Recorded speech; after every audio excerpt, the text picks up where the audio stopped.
Okay, we're back. Well, welcome here for this special service because we're doing communion. We usually do that in between Christmas and New Year's, have a communion service. But I've tied it with something kind of unique today. We've been talking about our Christmas journeys all through the Advent. But today I want to shift our focus to a journey of one young couple in our church that they have been on for over a year now, well over a year. And as I said all through Christmas, the series that we did, we are all, every one of us, on a journey with God. It is a life journey we walk with Him. And I want you to hear about this one. I'm going to get Cody and Tanis to make their way up here. Come on up, guys. And they're going to share a little bit about their journey with us. Yeah, you can give them a hand. It probably doesn't help them feel better about being here if they're nervous, but you know what? Have a seat. Oh, sorry about that. Shouldn't sit on that. Mike goes funny when it doesn't like that kind of stuff. Anyhow, thank you for being willing to share your journey with us today. We waited a long time to do this, and I did that a little bit on purpose. Because you guys have been through so much. You've had so much to process through this last year. It's like, oh my. And I wanted to make sure we gave you enough space to process it. And as well, everybody here to kind of process it as well as part of the church. Because you guys have had to settle into a routine. We've kind of had to settle into a routine a little bit because Luca comes with some unique needs. With that suppressed immune system, and we've talked a little bit about this, for them. We all need to remember this. We need to still keep our distance a bit, particularly if you have sickness in your family or you are sick. You pretty much need to stay away from these guys because she has still got that suppressed system, and all of those things hit her way harder than they hit any of the rest of us. But anyhow, any special family events this week? Other than the one earlier in the week? Oh, they're here. I am so thankful they're here. We met on Monday night, and they weren't around. I'm thinking, what's going on? I texted them, and they called and said, we had a little bit of an event today. So they were in the hospital on the Monday, but it was with Berlin. So it's like, yeah, their life is a journey. Now, your guys' journey, and we talked about this, and we talked on Monday, some stages. Okay, and that's kind of where I want to start us talking about it. It's not where I want us to focus, but I want everybody to understand, because there's people here that don't know your story. And so we want to walk through this a little bit and put the stages up there for them. I kind of stuck it up there to help everybody kind of get it, There was the pre-diagnosis time right up to the surgery and it was a benign tumor that was very invasive. It had wrapped itself around her internal organs and things. And so there was all of that.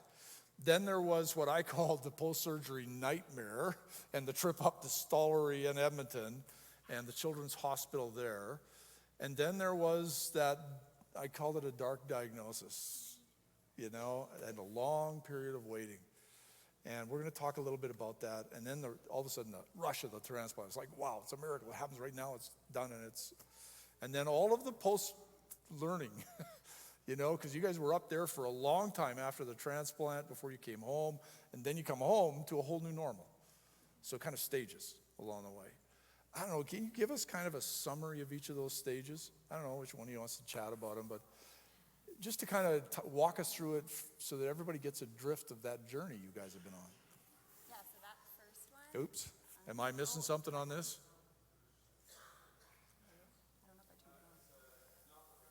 Oh, there we go. Okay. So that first one, she, just before her first birthday, she started showing signs of, she woke up one morning with blood in her diaper, like a ton of it, and so we took her to emerge. She was super healthy, normal, 1-year-old before that. That's the pre-diagnosis. So it was about a month and a half of just waiting, lots of different tests, figuring out what was the issue before they found the tumor. And then eventually we did an ultrasound and they found a huge mass in her stomach that had grown from the size of microscopic when she was born. Within a year, it was the size of like a grapefruit, so it had taken over a lot of her blood supply and was causing issues. Yeah, and then post-surgery, so she got booked to surgery to get that taken out. We thought it was just going to be it was a major surgery, but a simple solution, that would solve all the issues once the tumor was out. But it didn't go that way. Her anatomy inside was a lot different than expected because the tumor was wrapped around, like George said, around her pancreas, around a lot of major blood vessels. So when that was removed, we thought it had gone okay, and then that night she didn't wake up, and her liver numbers were showing that something was seriously wrong. She went for a CT scan, and it showed that all the blood supply had been cut off to her major organs. So she was rushed, Stars ambulanced to the Stollery in Edmonton, and she needed a transplant. So originally at the Children's Hospital, I had just gotten there, and they had pulled us into the room. And that's every parent's big fear. Yeah. It's getting pulled into that room.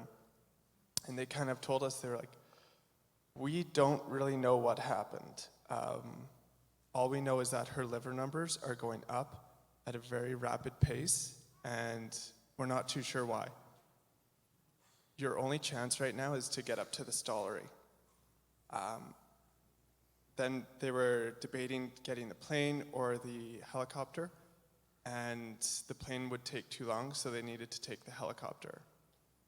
So Tan and I actually weren't able to even fly with her. So yeah, then we had to call my older brother because they said I was not allowed to drive. Yeah, I wonder why. And Oh, man. I think we made the trip in about an hour and 45 minutes from Calgary to Edmonton. Yeah, your brother's not a whole lot better, but nonetheless, I get it. The helicopter beat us by 45 minutes. Wow. Yeah, and then when we got there, we thought maybe it was just a liver transplant, which is obviously a big deal, but a little bit more simpler than what it ended up being.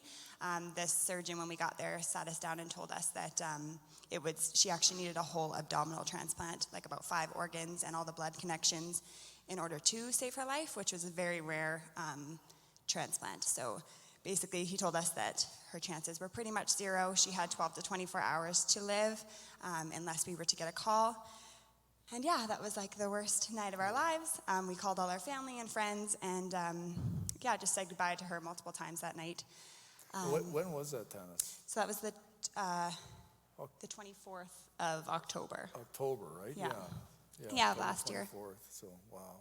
Yeah. So then we waited that night, and then that morning, the next morning, the doctor came in and told us that for some reason, they didn't know why, but her liver numbers had kind of stabilized. So we thought maybe she just needed a liver transplant again. So they sent her for another CT scan, and nothing had changed. There was a little vessel that had come down from like her esophagus to keep her liver alive, like a little percentage of it. And they said, okay, so she's okay for now. Every day was like, it was day by day. Every day, pretty much, we said goodbye to her. Then she would be okay, and she slowly started to wake up.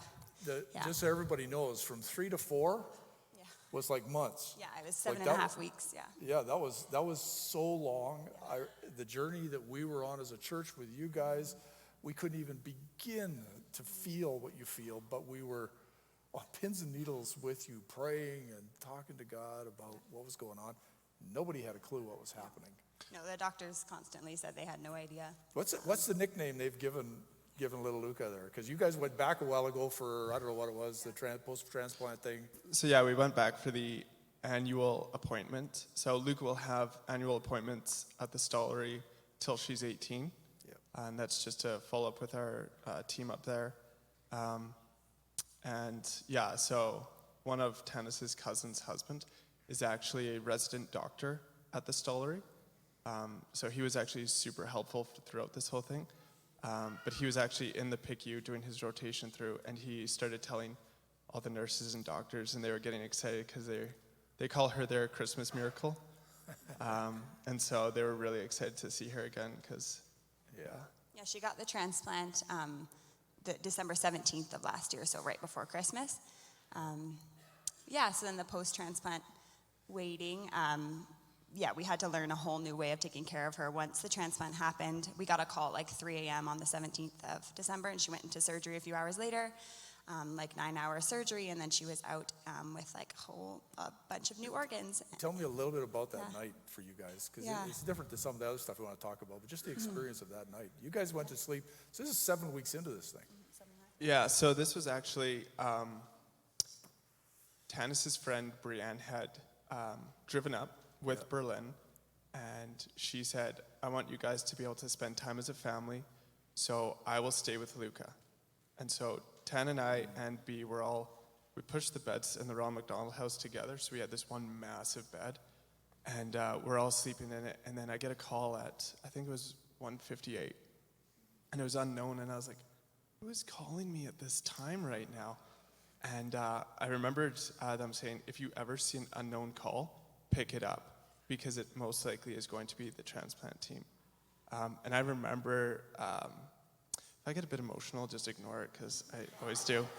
Everybody out there is going to be too. I got a few in my family that are carrying buckets of Kleenexes, just so you know. Yeah, I remember them saying, so we have a donor for Luca, and they're starting to go over things, and I'm like, go back.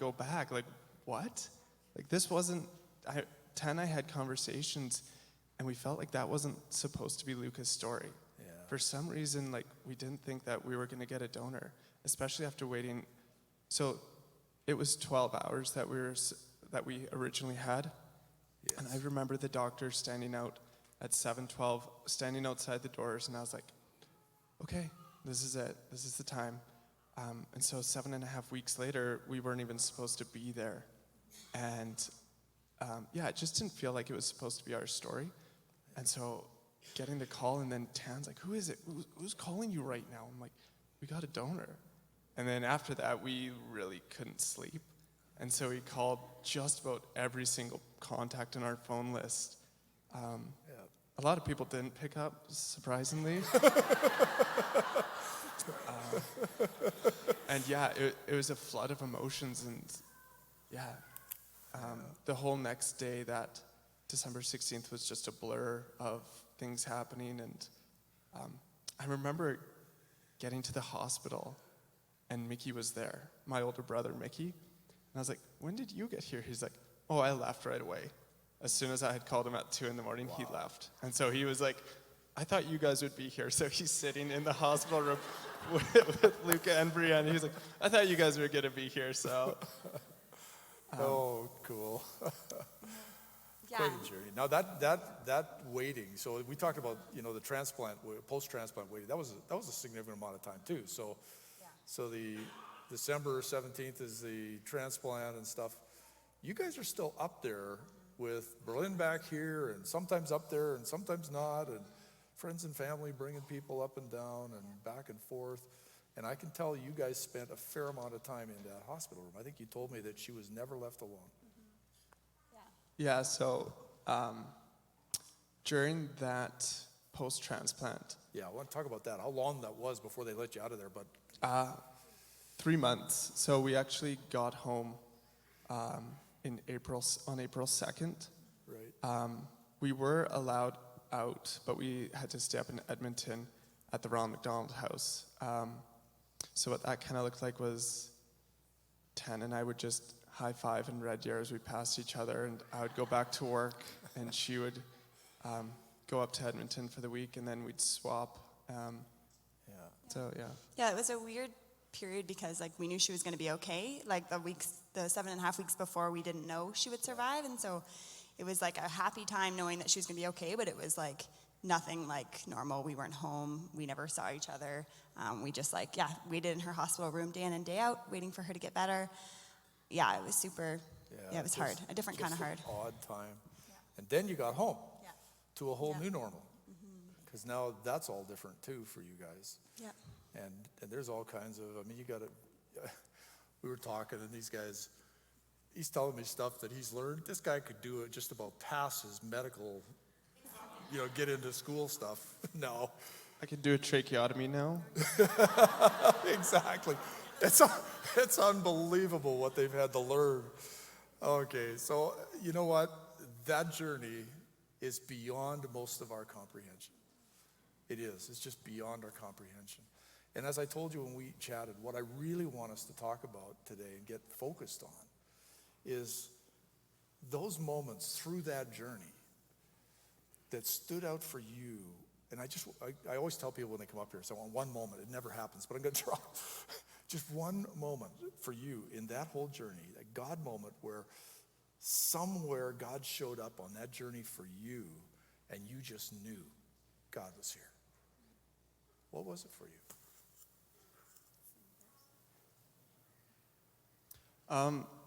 Yeah, I guess. So many, isn't there? Yeah, there's a lot. I think one that stuck out for me that was knowing that God had been through something very similar but different. I remember laying on Luca's bed. Originally she had been in a crib, but during that first night, Tan had actually said, no, we want her in a big bed so that we can all crawl up with her. And that's actually when her numbers started to change. So her numbers, they were taking blood work hourly, tracking the liver numbers, and the numbers had started to get better as soon as Tan had crawled into bed with her. And I think that's a really cool detail. Yep. But I remember looking at her and thinking, how could our God send his son to die on a cross? And I'm looking and I'm like, I had no choice in this and I can't take this. And just knowing that God is with us in this hospital room and he's got a plan. I don't know what his plan is, but there is purpose in this. Yeah. And that was early on. I was through that first segment when you basically didn't know whether she was going to get a transplant or not, right? Yeah, that's a significant insight. What about you? Yeah, I think for me it happened over and over again, the same lesson. It still happens a lot. I'm like that. I learned my lessons like 15 times. I hate it. I'd prefer it was once and I could move on, but no. Yeah, especially because her diagnosis is lifelong, so it's not something that's just ends. So I think that's why I'm learning it over and over again. But it's similar in that first night, or I guess it was probably the second or third night when her liver numbers stabilized and they sent her for a CT. I think it was the second day. We thought that maybe she had been like miraculously healed or something had happened and she was going to be okay. Because nobody had any idea. So when they sent her for that second CT and they saw that everything was the exact same, nothing had actually changed to make her diagnosis any better. I remember being really frustrated, and then also, just sitting with that for a while and realizing that this wasn't going to look anything like I had planned or I would want, or I wouldn't be able to predict it. And and that happens on the daily. Her story is so, it's unique. And I remember learning that, or just realizing, and God teaching me that there is so much purpose in this, even if I didn't want it this way. It's supposed to be this way. And that her story would teach me and teach others, and there was so much purpose in the painful events that would take place, and to lean into those as opposed to trying to fix them or control them. They were going to happen anyways, and there was so much purpose in it, and lessons and beauty if I would let there be. And so kind of letting go and letting God just take over, and trusting him and trusting that this is supposed to be her story and her life. Yeah. You use that phrase a lot when you write in some of the stuff about Luca's story, which is exactly what it is. You need to understand, people. These guys look at Luca's life and recognize that this is a unique story that God has a purpose for, right? How did you guys come to that comprehension? Like, what is it in this situation that kind of brought you to that place of faith? Because that's what it is. It's a faith that God has got this. Yeah, I think it was just realizing that we had no control over it. I think that if it would have been a quick diagnosis, or even if the tumor would have been removed and she would be fine, or if she got the transplant in day 2, I don't think we would have learned it the same. I think it was waiting for 7.5 weeks and the doctors telling us constantly, we have no idea what her body's doing. We're just trusting it. And they would say that over and over again. We'd ask questions. We'd Google and talk to people so that we'd have the right questions to ask. And they would constantly tell us, we don't have answers for you. You have to wait. And so we would have conversations with each other and realize that this is so out of our control. But she was like calm and peaceful through it. We trusted that she was connected to God and knew exactly what was happening. So we just trusted her and trusted him, and yeah. The interesting thing is, and I don't know, you guys can correct me if I'm wrong on my understanding of it, but when they opened her up to do the transplant, they found that her body had actually sealed off all of the organs that had died and weren't getting any blood, had sealed it off so that the poison didn't go throughout her body. And that's the uniqueness, yes, of how God has formed us, but it doesn't happen very often for people. The hand of God in that is stunning, isn't it? So yeah, we actually got the opportunity to look at her organs. The opportunity, he says. Anybody else? That's No, interesting. never mind. Yeah. Yeah, we'll pull up those pictures Yeah, on the no. next one. Get ready. We're definitely Strap not in. putting those ones up there. And I remember talking to the pathologist and saying, how much longer did she have? He's like, to be honest, I don't know how she was alive. And they were talking about the walling off. So basically, they had to drain her cavity down here. And they said that because they didn't have blood flow to the intestines, that eventually the walls would weaken and they would perforate. When they perforate, that allows for sepsis to happen. They said once sepsis happens, they take the... For the rest of us uninformed, that means the poison spreads throughout the body. Yes, Yeah. sorry. Yeah, let's go. Keep Doctor going. here. Doctor, yeah. And they take them off of the recipient list. Oh, boy. So Luca was actually #1 in Canada for the whole 7.5 weeks. Wow. They said, so once the sepsis spreads, they take them off. Around week 5, they found that she had gone septic. And then so we got sat down again and they told us that she's gone septic, just so you guys know. But for some reason, she's not showing any of the signs. She doesn't have a fever. Her blood pressure's normal. And they're like, so 9 times out of 10, we take them off of this list. We believe in Luca. We're going to leave her on this list. And so they weren't quite sure what had happened. But as George had said, her body had actually created a bubble of all of the necrotic organs. And so when they pulled it out, you can see actual webbing of where the wall existed. Wow.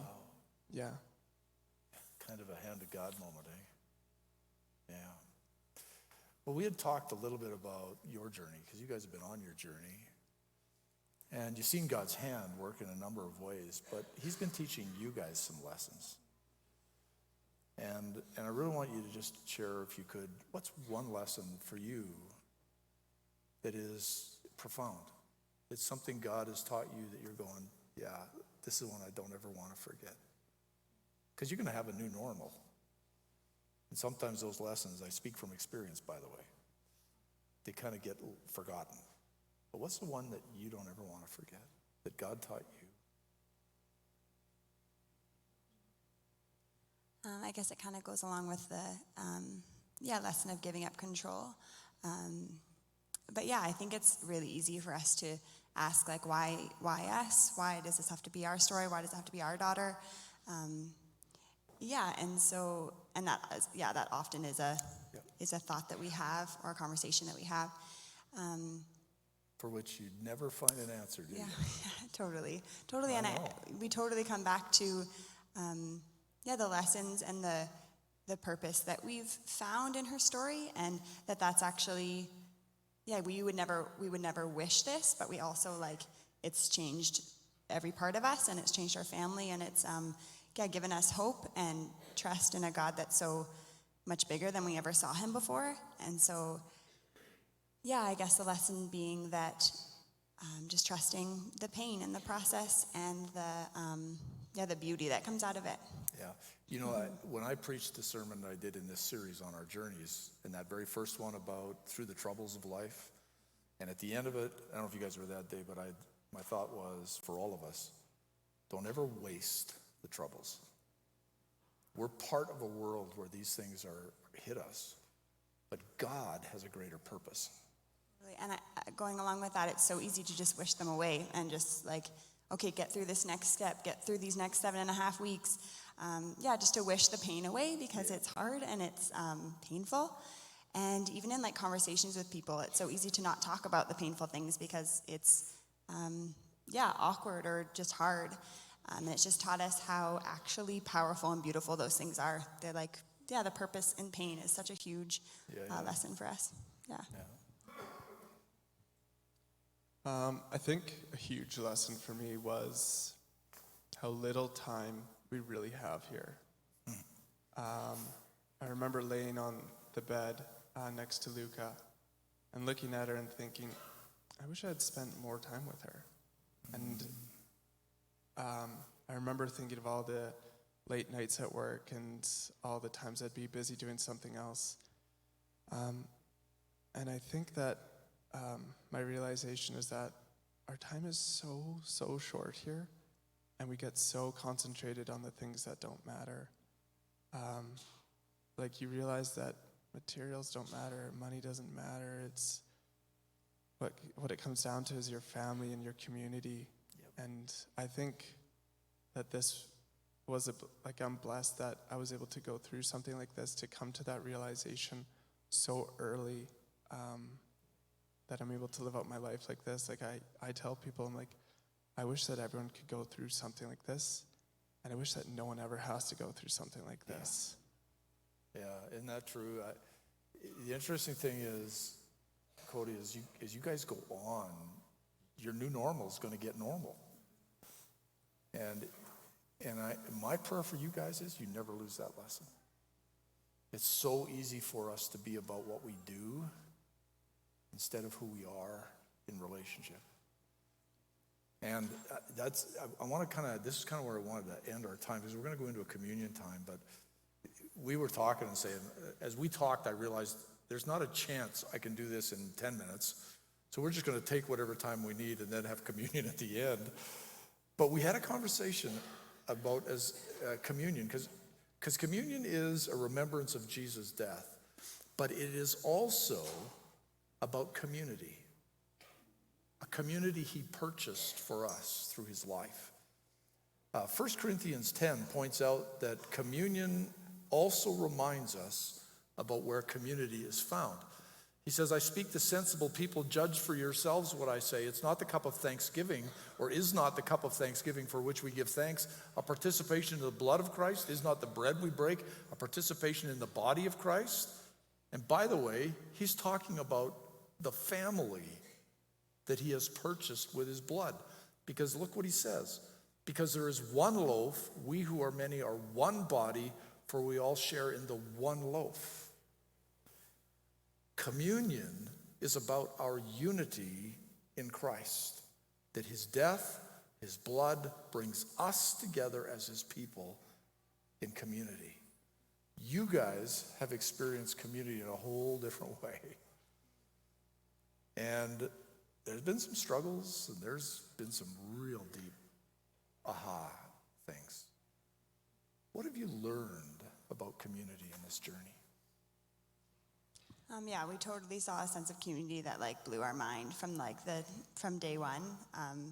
From all over the world, people praying for us. She was prayed for all over the world and lifted up everywhere. And and I guess coming home was a big lesson on community for us, because in the midst of crisis, it was, community looked different than coming home to it. And coming home. But hang on a second before we go to that, because God provided you guys with some wonderful community, even up there. Yeah, totally.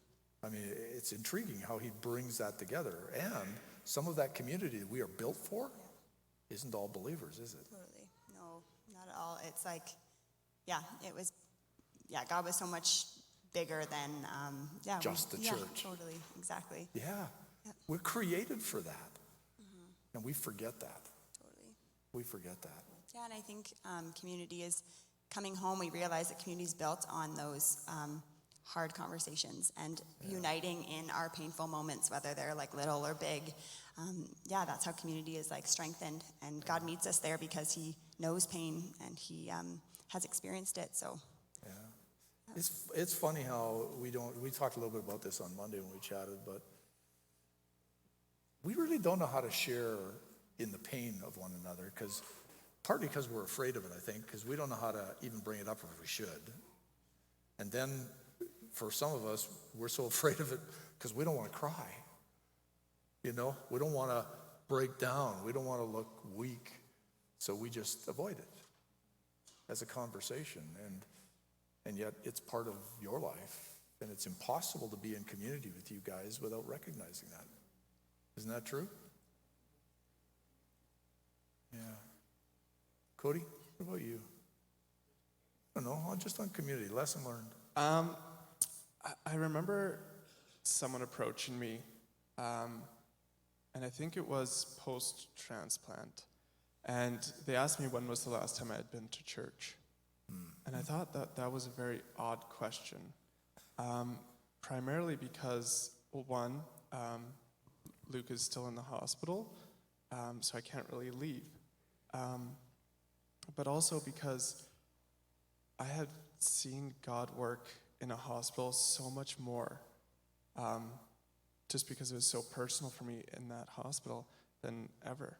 And I never wanted to leave that hospital, because that's where I saw God working so much. There were so many stories of miracles that were happening there that it's like, nope, miracles do exist.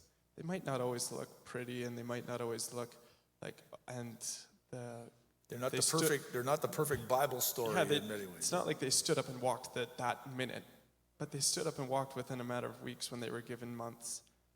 So stuff was happening, and the communities that we formed up there and the friendships we found up there were amazing. And I think one lesson for me in community and friendships that I've learned is that you really have to go deep. You can't just talk about the day or the Flames game last night, or it's like you have to go deep. You have to go talk about your struggles, what's affecting you in life, because that's what causes relationships to grow. And without relationships, communities fall apart. I think for me. Yeah, that's an intriguing, because we have a tendency to stay away from something we think might cause pain. One of the things I wanted you to understand and see in these two is these lessons God has taught them. Sometimes the best conversation you can have is to have them teach you about what God's been teaching them. Because God has walked you through a journey for a purpose. He's walked Luca through it. She's going to have a story that's going to go on as long as God gives her life. It'll never leave her. She's always going to have that story. You guys have got a story of what God's been doing. And there are people that need to hear it. Just don't talk to them if you've got a cold or there's sickness in your family.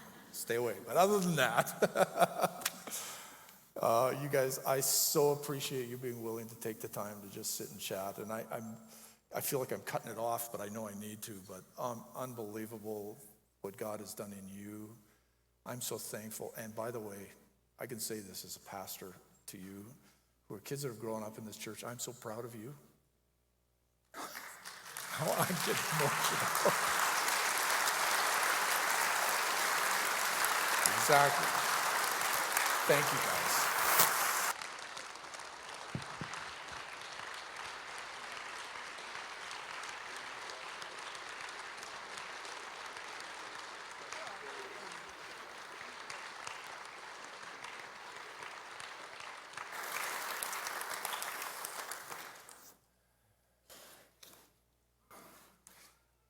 Well, Paul tells us, as he looks at communion, he tells us to examine ourselves before we partake of communion. He says this, so then whoever eats the bread and drinks the cup of the Lord in an unworthy manner will be guilty of sinning against the body and the blood of the Lord. Everyone ought to examine themselves before they eat the bread and drink from the cup. And you know, for most of us when we read that, we read it as, okay, what's my personal sin, right? How have I personally failed God? I need to examine that, make sure I get that right with God. I want you to understand from this moment on, You read it wrong. Even in that passage. Remember what I said about the body? Everyone ought to examine themselves before they eat the bread and drink the cup, because they are guilty of sinning against the body and the blood of the Lord. Whenever you want to understand what it possibly means, look at the context. Context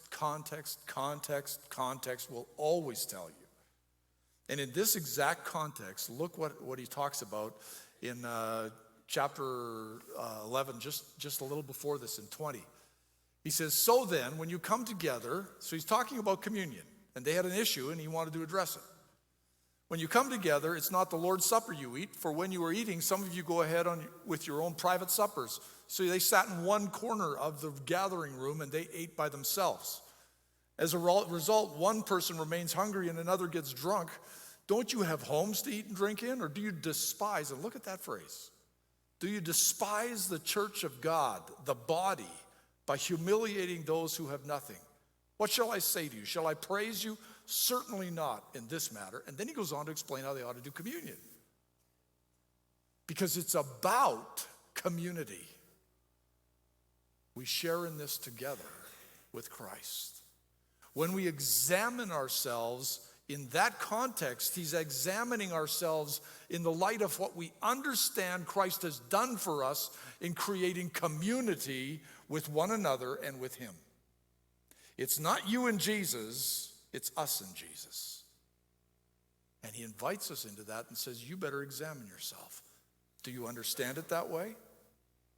Do you value those who are a part of your community?